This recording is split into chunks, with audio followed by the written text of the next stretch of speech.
Hi friends, welcome back to our channel. இன்னைக்கு இந்திராஸ் கிச்சனில் என்ன பார்க்க போகிறோன்னா அவல் கேசரி. வாங்க வீடியோக்குள்ளே போகலாம். 1 கப் அளவுக்கு அவல் எடுத்துக்கோங்க. பேனில் ஆட் பண்ணிவிட்டு லைட்டாக ரோஸ்ட் பண்ணிக்கலாம்.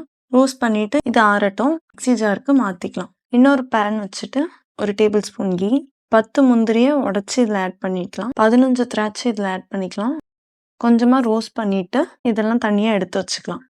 ரோஸ்ட் பண்ணி வச்ச அவலை மிக்ஸி ஜாருக்கு மாற்றிட்டு இதை பவுடர் ஆக்கிக்கலாம். ஒரு பாத்திரத்தில் 2 கப் அளவுக்கு தண்ணியை கொதிக்க வச்சு எடுத்து வச்சுக்கோங்க.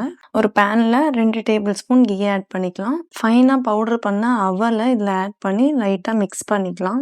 இந்த வீடியோ உங்களுக்கு பிடிச்சிருந்தா மறக்காமல் லைக், ஷேர் அண்ட் சப்ஸ்கிரைப் பண்ணுங்கள். அந்த கொதிக்கிற தண்ணியை இதில் ஆட் பண்ணிக்கலாம்.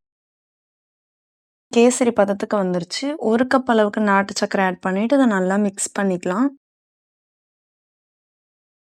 ஏலக்காய் பவுடர் கொஞ்சமாக ஆட் பண்ணிக்கலாம். ரோஸ்ட் பண்ணி வச்சோம் முந்திரியும் திராட்சையும், அதுவும் இதில் ஆட் பண்ணிவிட்டு இதை நல்லா மிக்ஸ் பண்ணிக்கலாம்.